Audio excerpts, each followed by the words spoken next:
Hello again, ladies and gentlemen. Michael Matt for the Remnant Forum. A few weeks ago on this program, we commented about the fact that Pope Francis had given a sermon inside the Vatican in which he seemed to be disparaging memorized, organized prayer by rote, possibly even including the Rosary. This was a disturbing thing, and we commented on it, hoping against hope that that's in fact not what the Holy Father was doing. I'm very pleased to report that evidently that isn't, in fact, what the Holy Father was trying. That is not the message he was trying to convey. But just a couple of days ago, in the piazza in Rome, the Holy Father, addressing 80,000 folks in the piazza there, talked about the importance of the Rosary, described it as a pill which will cure everything that's ailing society and the individuals. Not only that, the Swiss Guard had been commissioned to make a little package that had a rosary for all of the 80,000 folks that were expected to gather in the piazza the next day, which the Holy Father then had passed out to all the people. Now that's a very strong endorsement of the rosary. And it's an endorsement that requires us, it's incumbent upon us now, since we did a program critiquing the original sermon, to point out that the Holy Father is certainly not anti-rosary. Thanks be to God. Now this is not in some effort to be defensive of the indefensible with other things that the Holy Father has said, but we want to use it as an example for what I believe is very important strategically for traditional Catholics to try to do these days. In other words, whenever the Holy Father does something that sort of derails the far left's effort to use everything that he does to their advantage, we have to try to get the message out. I didn't see anything about this 80,000 rosary passing out that the Holy Father engaged in at the Huffington Post, the New York Times, or any of the usual leftist suspects. Chris Ferrara, what do you think of this idea of strategy with respect to a rather problematic pontificate thus far? Well, I think strategy is the operative word. What is the traditionalist movement all about, really? It's not about criticizing the Pope because we get our jollies attacking the Supreme Pontiff. That's a point we made in the last episode. If we oppose something that comes down from the Vatican, it's in the role of the loyal opposition. We're loyal to the Holy Father. In fact, I would say traditionalists are among the most loyal subjects of the Pope. The theologian of the Council of Trent, Noti Arcano, made the observation, and it's in the frontispiece to my book, The Great Facade, published in 2002. He made the point that those who defend every single thing the Pope does, no matter what, do the most to undermine his authority.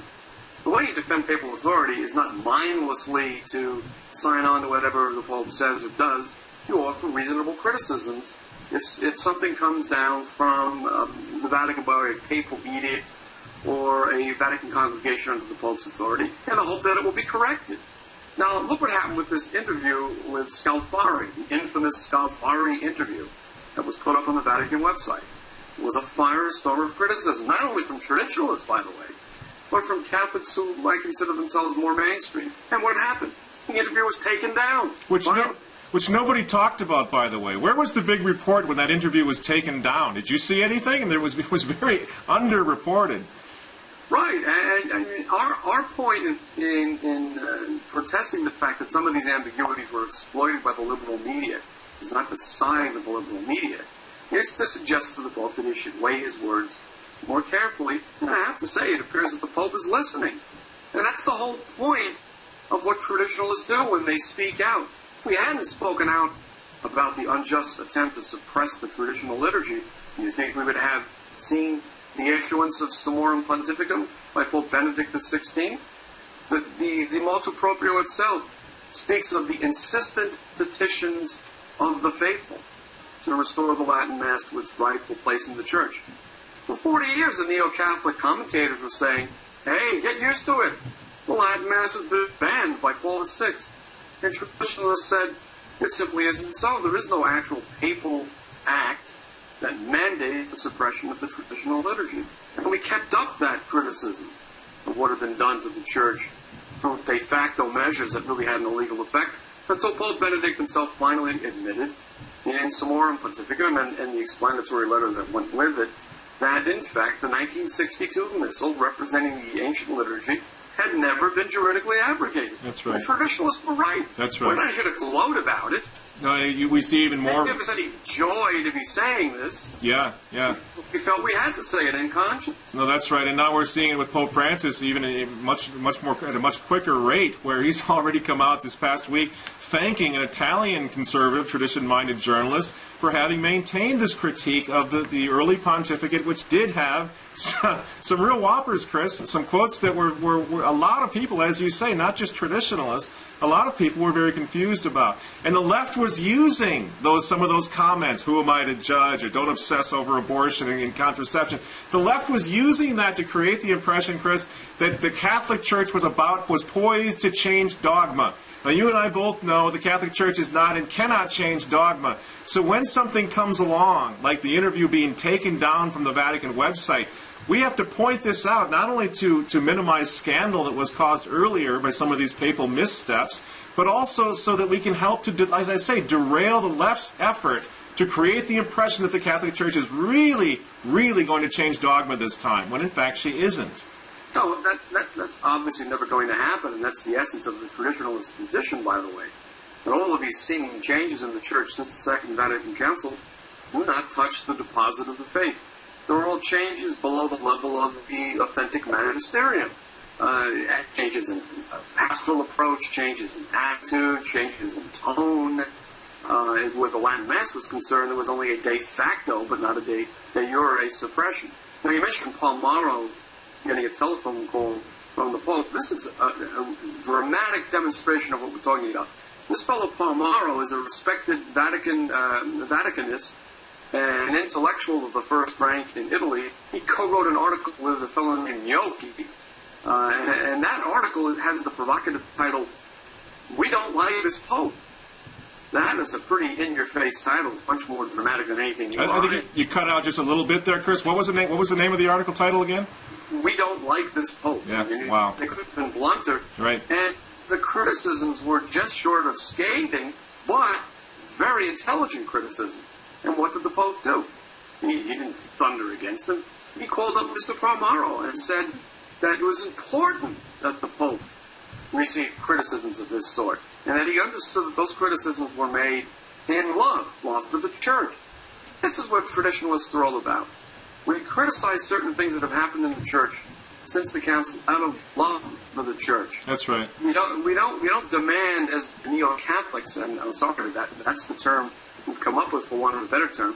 We don't engage in a dejected silence or a mindless submission to every damaging innovation that has been visited upon the Church since the Council. We speak up. It's our right to speak up. And now the Pope himself recognizes that, and he recognizes the motive behind it, which is love for the Church. No, that's exactly it. I think we really have to stress this, because it's not really a matter, Chris, of defending Pope Francis, who we all admit has had some missteps in his early pontificate so far, and he's basically admitting them by doing things like taking down the Scalfari interview. But there's a far difference from defending and cherry-picking and doing what the neo-Catholics are doing and trying to defend the Church despite some papal missteps. You see what I'm saying? We have to defend the Church no matter what. So if the Pope says something off the cuff that's being used by the left to do damage to the Church, and we can take the same Pope and find other things that he is saying and doing, or corrections that he later made, to undo the damage that's being done by the left, this is not something out of the art of war, Chris. This is just basic common sense. We don't want the left to be able to exploit some of these missteps to the detriment of the Roman Catholic Church. We cannot allow that to happen. Well, again, that's the essence of the traditionalist approach to the ongoing crisis in the Church. You stand by the Pope when he stands by tradition, and Benedict certainly did that when he integrated the Latin Mass, and we're going to do the same where Benedict is concerned. And if something unfortunate happens, like the Scalfari interview, well, we exercise our right as Catholics. It's right in the Code of Canon Law to address our concerns to the sacred pastors, even publicly, and to each other. Yeah. The Code of Canon Law contemplates something more than a timid private letter that never gets answered. It talks about the natural right of the faithful to communicate to each other, even publicly, about these matters, with due limits. I mean, obviously, you don't engage in abuse condemnations of the Pope. But you do have the right, we have exercised that right consistently since the council, to voice your criticisms in an intelligent and respectful way.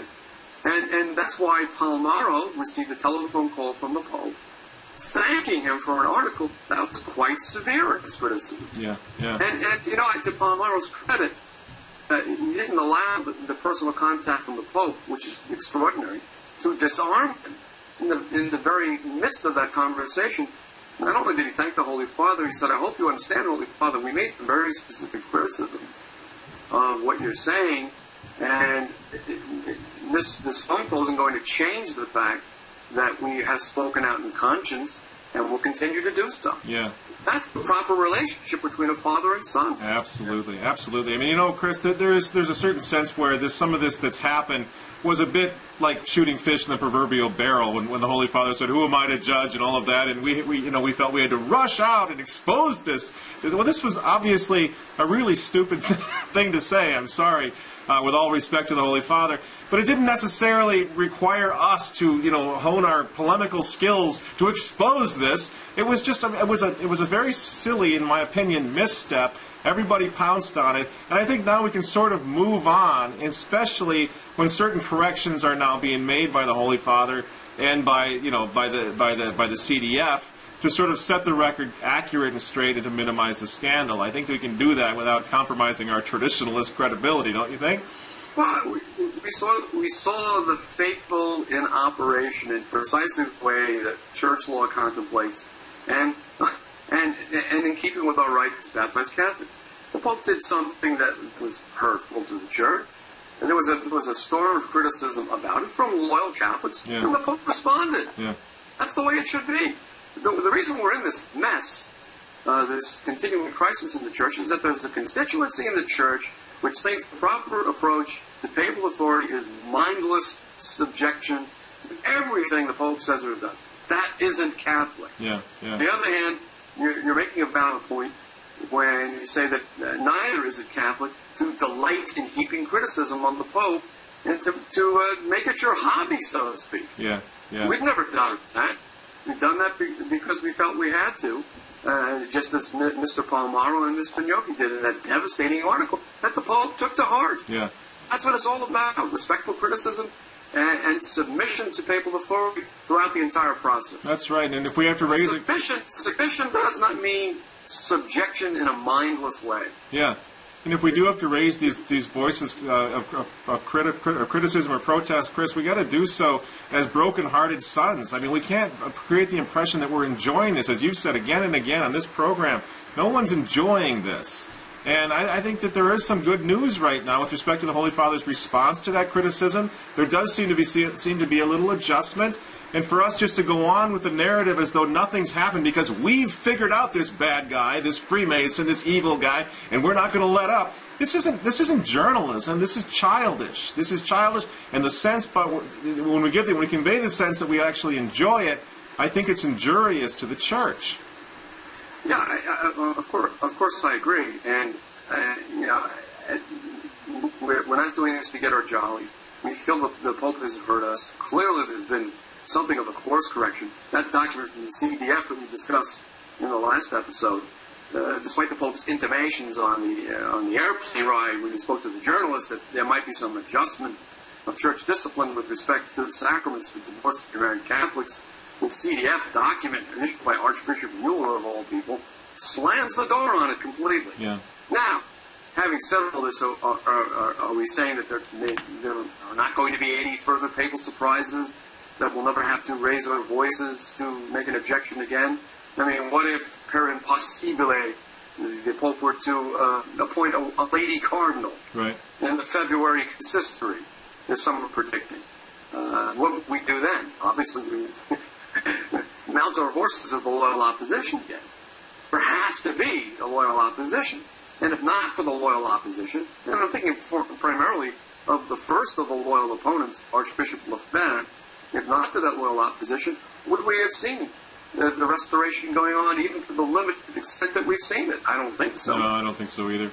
And all of those men, Chris, Archbishop Marcel Lefebvre, Michael Davies, my own father, Hamish Fraser, Dr. John Sr., all of them were constantly looking to Rome. I mean, if you read Archbishop Lefebvre, the last thing in the world he ever wanted was to have this estrangement between himself and the Vatican. He was a loyal son of the Church. He never saw that coming.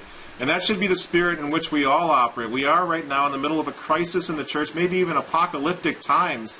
And I think that this disorientation is affecting all of us, certainly is affecting the Holy Father. So I'm not arguing that, hey, Francis is going to be even more traditional than Benedict or anything else. I'm just saying that we have to be real careful that when we can mitigate something that he's said that's been exploited by the left, we have to do so, especially if we can use his own words to do it. And a lot of our traditionalist brethren, not a lot, but some, seem to be unwilling. They want to continue the game plan no matter what's happening. We're going to stick with the game plan, which is to tear this man down and expose him as a modernist. Okay, well, that might be fun, but at the end of the day, what do we accomplish by that other than allowing the left to really control this whole narrative? Of course, I agree. And what I would say is if the Holy Father should happen to see this video, or someone close to him should happen to see it, I hope he understands that we traditionalists are on his side. Yeah. In fact, we may be among the most militant supporters of the papacy, understood in the correct Catholic sense. And I think Francis would agree with this. Not as some sort of absolute monarch whose will is law for a bunch of Protestant nominalists, but as the vicar of Christ, who leads the Church not only as vicar, but as a human who has human frailties and can make missteps. Yeah. We're there to respectfully object if missteps are made, and we're not fallible either. Yeah. But clearly, with respect to the Pope's recent pronouncements, there was a problem. He's recognized it. So I hope he understands from all of this, and apparently he does. That's what this call to Palmaro is all about. I hope he understands that we're his defenders when all is said and done. Yeah. Not his professional critics. That's right. And I am saying there are enough kind of curveballs coming our way for us to still proceed cautiously ahead and not to lose all the ground that was gained liturgically and for the traditional movement under Pope Benedict XVI by now, as you say, setting ourselves up as perpetual critics of the Holy Father. Well, we're in a fluid situation, obviously. There's a kind of wild oscillation going on between the path that Benedict tried to establish, return to liturgical tradition, setting certain things right that had gone so terribly wrong, and this persistent spirit of Vatican II, which just won't let go of the Church. That's it. This nebulous, liberalizing spirit that is never concretized. It's always there, but no one ever can really explain what exactly it requires of us. So we still have this tension between the two things, and so the situation is fluid. You have a Pope whose actions reflect this fluid state of affairs.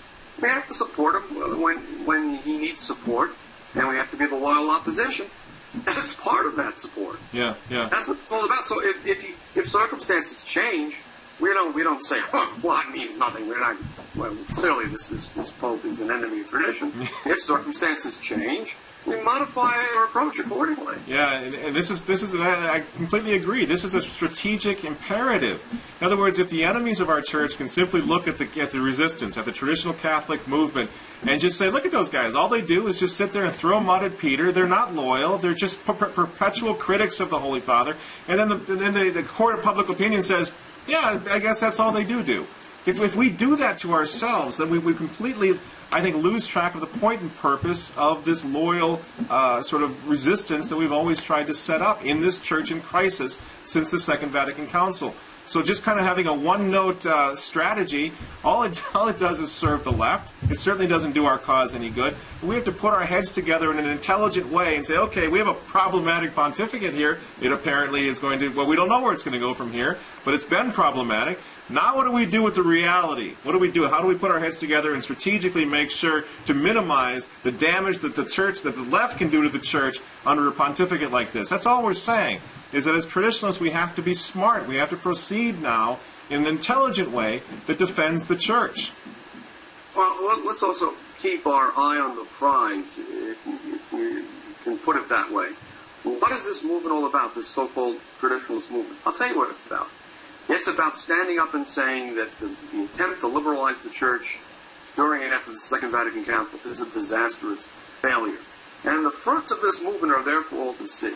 beginning with Archbishop Lefebvre's principal resistance, we had the formation of the Fraternity of St. Peter as a consequence of the 1988 consecrations. Then we have the two motu proprios, which somewhat liberalized access to the Latin Mass, and the resistance continued. Then we had the Summorum Pontificate, which completely liberated the Latin Mass in principle throughout the Universal Church. And now we have a Latin Mass revival underway. We have traditionalist orders, which are the only ones that are growing. And we have the London Economist essentially saying the vanguard of the Church today is young traditionalists. They represent the future of the Church, as opposed to that unfortunate bishop or archbishop you mentioned today on your website, who said over the past 20 years, I've buried 120 priests and ordained one. Yeah. The prize that we're talking about, quote unquote, is a restoration of the Church. And the traditionalist movement is succeeding in that regard. That's why we're the loyal opposition. That's right. Not just for the fun of taking pot shots at what's going on. For our own souls, the souls of our children, and the good of our Church. And Chris, I'm so glad you enumerated that list, because this list that you just ticked off are what a lot of our not just a few of our hardcore traddies call crumbs. These are the crumbs that the remnant is settling for. The papal crumbs. If those are papal crumbs, when you think about the effort, the Luciferian effort that went into destroying the Catholic Church 50 years ago, they came this close to being successful. And 50 years later, all these things that you've just mentioned, for some reason, through the grace of the Holy Ghost and the providence of Almighty God, have survived to the point where my children, and I've got 7 of them, you've got 6 of them, 6 children, have never seen a new Mass, Chris. That's an amazing accomplishment. Those are more than crumbs. I think the allusion to crumbs has a gospel significance, doesn't it? Yes. I seem to recall a parable about crumbs from the table. Yes. And we traditionalists are grateful for the crumbs. Yes, we certainly are. And because we're asking for these things ultimately, we're asking God Himself to bestow these things upon us. And these so-called crumbs are very precious. And as I just said a moment ago, these leavings from the table that some dismiss as crumbs actually now represent the very future of the Church. There is no future in the decrepit, decaying, collapsing Novus Ordo establishment. They can't find any priests. That's right. It doesn't have a future. The future lies with the Church's liturgical traditions for glorious past, which is a timeless past. It's ever ancient and ever new. That's what it's all about. That's exactly what it's all about, Chris, and I hope I'm not being too optimistic, but there seems to be a little bit of course correction. And I think it's important for us to look at that and pray that that's exactly what's happening, in the hopes that Pope Francis, who seems to be a man that does have the faith, is realizing that some of these initial sort of Cardinal Dolan-esque whoppers throwing out for the sake of the press really aren't going to work. In fact, they're going to be exploited. So if he pulls back a little bit, we may see, maybe we'll see the problematic aspects of this pontificate begin to fade a little bit, especially now when we see him stressing things like the Rosary. Let's at least hope and pray for that. Well, I think we should keep demanding some crumbs from the table, and the more crumbs we get, the bigger the pile becomes, and soon you have a considerable portion of food on your plate. Yeah, that's right. That's what the movement is all about. We've been chipping away at the state of crisis in the Church through loyal opposition for well nigh 50 years. Not just you and me, obviously, but our predecessors in the movement, great people like Michael Davies and Eric Savantham and all of the greats of the early traditionalist movement, and now people who are living today, and the generation that will follow us. Which is looking for the authentic faith once again. So it's unstoppable. The movement is unstoppable. The only question is how long it will take, and whether we're going to be savvy enough to recognize that the way to succeed in this movement is not to be a bunch of naysayers for the sake of being naysayers, but to keep consistently petitioning for the crumbs and to keep knocking on the door until it's open. Keep asking that the judge render justice in our case. Another gospel parable. Until the judge finally, if only out of irritation, says, "All right, I'll listen to you." That's what being a loyal son is all about. That's all right. I think that's absolutely right. I think more and more traditionalists are realizing that. I think the coalition is beginning to form I think we do have a PR problem with like lower level blogs, most of which are anonymous and most of which is, in my opinion, counterproductive. We also have a tremendous amount of very effective websites and blogs, and I'm thinking of things like Rorate Cheli, who, as far as I'm concerned, are leading the pack. They're well connected. They're doing great work. So I don't want to seem too pessimistic. I think we really do have a nice forum. We have a nice coalition forming that understands what we're talking about with respect to Pope Francis and traditionalist strategy. It's effective in defense of the Church. There are a few squeaky wheels that I'm hoping will get this message and jump on board with us. And let's just forge ahead here and do the best we can to defend the Church, even if, God forbid, Francis does go back to sort of issuing some of these papal clunkers that, let's face it, were very unfortunate. Yeah, I mean, as we said throughout this episode, if that happens, then we'll exercise our right as Catholics to raise a voice of loyal opposition. Yeah. Unfortunately, there are others in the Church who have counseled abject submission to all of the nonsense that has come down the pike since the Council, and the result has been a disaster. And the only bright spots in the Church are those that have been secure through loyal resistance, which was finally rewarded by official action from the Vatican. That's right. And, the excommunications of the Society were lifted, the restrictions from the Latin Mass were effectively abolished by Pope Benedict. Well, there's been a slight retrenchment with the decision with the Order of the Franciscans. But overall, there's been progress, tremendous progress. Yeah, yeah. So let's hope that we're sensible enough to continue the way we have been, and that the blogosphere doesn't turn the Vatican authorities against the movement as a whole. Absolutely. That you've just put your finger right on it. We want to make sure that we continue to have influence wherever possible, and that we don't die on hills that we don't have to die on for no purpose whatsoever.